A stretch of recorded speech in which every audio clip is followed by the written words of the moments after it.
Alors, tout le monde a le calque qui contient uniquement la peau du personnage.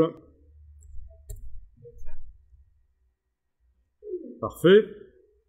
Donc, au-dessus de ce calque, je vais mettre un réglage, un calque de réglage qui s'appelle la courbe de transfert de dégradé.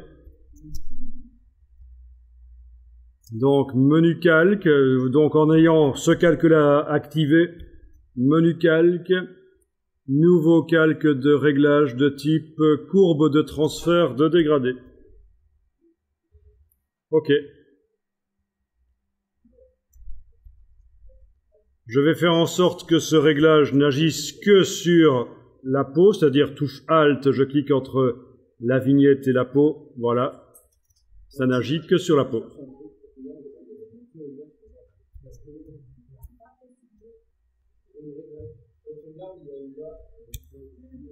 Bien, donc le calque à la base ici, on pourrait le transformer en objet dynamique pour pouvoir mettre sur lui un filtre de netteté plus tard.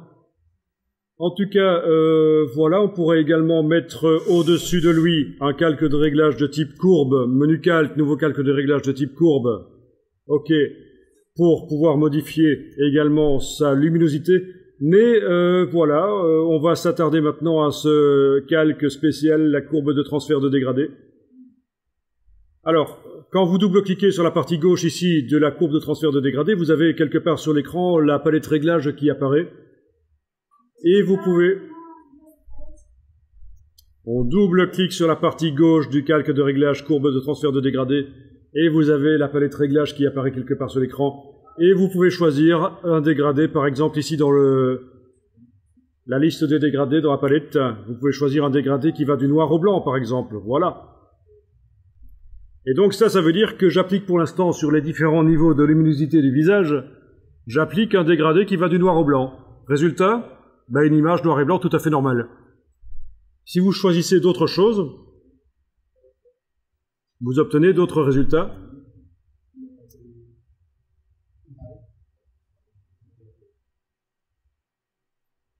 Ça peut être intéressant. Bon, ok, donc on va choisir un dégradé du noir au blanc et on va aller le modifier. Donc une fois que vous avez choisi un dégradé du noir au blanc dans la palette ici, on va aller créer notre propre dégradé en cliquant sur le dégradé ici. Et l'éditeur de dégradé s'ouvre. Et là, on va de toute façon garder du blanc à l'extrémité ici. Par contre, le noir ici, on peut éventuellement déjà le changer. On peut double-cliquer sur l'échantillon et aller choisir quelque chose qui ressemble un peu plus à une couleur de peau en fonction du contexte. Voilà. On peut aller créer d'autres échantillons en cliquant à un endroit où il n'y en a pas, leur choisir également une couleur.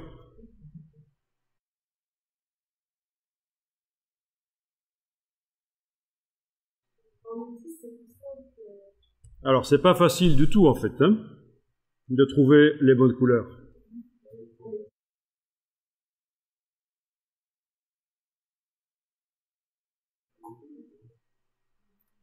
Non, c'est pas un truc évident du tout, en fait, hein. Donc, vous étonnez pas si ça prend un peu de temps, mais on va aller corriger ça après. On essaye d'avoir quelque chose d'assez correct. Voilà. OK. Alors, donc, quand vous êtes là-dedans, si vous avez mis trop d'échantillons, pour les enlever, c'est très simple, il suffit de les prendre et de les sortir, les éloigner du dégradé, ils s'en vont. Une fois qu'ils sont mis, vous pouvez les bouger. Vous avez aussi la possibilité encore de bouger la répartition des couleurs entre deux échantillons. C'est pas évident. Voilà. OK.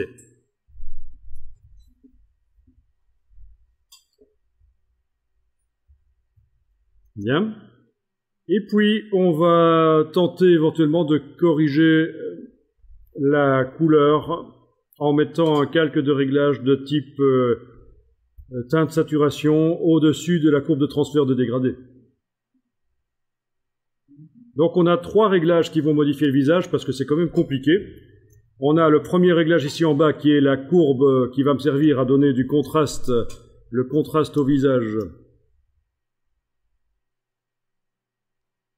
Ou enlever du contraste d'ailleurs. Voilà. Ensuite, on a le calque au-dessus qui est le calque de courbe de transfert de dégradé. À chaque fois écrété sur le calque qui est à la base ici, évidemment, qui est uniquement la peau du visage. Et alors, donc, au-dessus du calque de courbe de transfert de dégradé, je vais tenter de corriger encore plus la couleur en mettant, par exemple, un calque de réglage de type teinte saturation. Donc, c'est ce qui est de plus compliqué, en fait, tout ce qui est peau, en fait, vous allez avoir assez bien de difficultés pour obtenir quelque chose qui paraît réaliste. Encore une fois, il ne faut pas essayer nécessairement d'obtenir la bonne couleur ici, parce que c'est quand on aura mis les couleurs dans toute l'image qu'on pourra vraiment aller en dernier lieu corriger, choisir la vraie couleur de peau.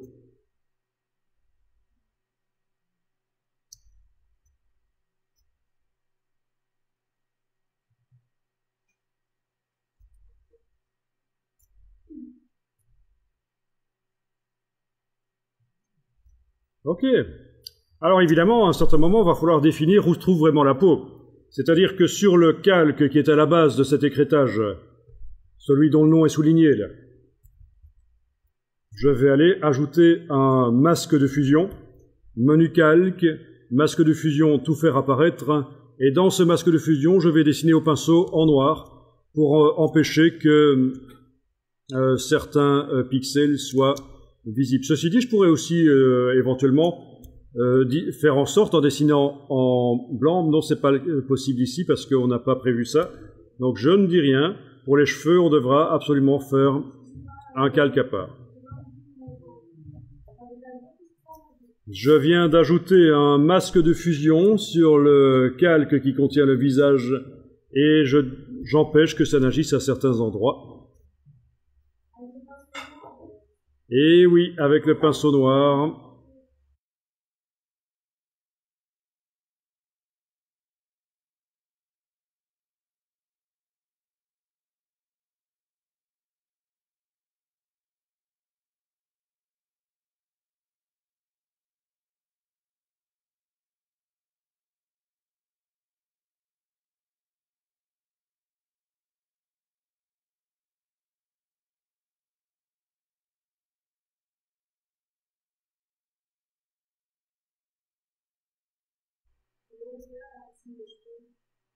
Alors à la racine des cheveux, tu peux y aller avec une brosse et dessiner en gris, c'est-à-dire tu prends le pinceau et du noir, mais tu peux diminuer l'opacité du pinceau pour faire une espèce de transition. Et il faut bien penser que quand les cheveux seront colorés, ça ira sans doute un peu mieux aussi. Hein. Ça paraît un peu choquant d'avoir des cheveux vraiment gris ici, mais il faut imaginer ce que ça donnera quand les cheveux auront été colorés.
Voilà, donc la technique de la courbe de transfert de dégradé convient particulièrement quand on doit coloriser des visages, mais pas seulement quand vous aurez des pièces de machinerie, éventuellement à coloriser tout ce qui a une couleur mais plein de nuances dedans, ça pourra être utile. Eh bien, on va passer à la suite. On va pas tout finir, évidemment, ça prendrait beaucoup de temps, surtout une image pareille avec plein de détails. Je pense que vous avez vu, donc, en gros, comment ça fonctionne. J'ai évidemment oublié les mains.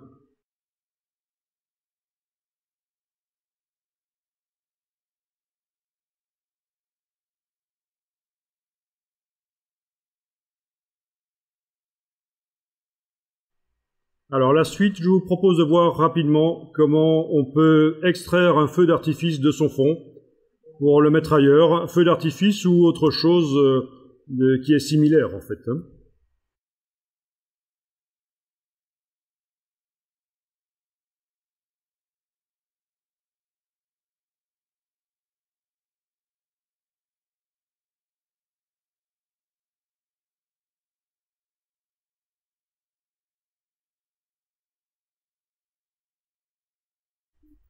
Ah, et on avait pris une autre image tout à l'heure aussi, l'image du vase. On a oublié ça. Ok, on va aller chercher l'image du vase aussi, il y a tellement de choses encore à voir. Un? Oui, vous pouvez fermer, oui.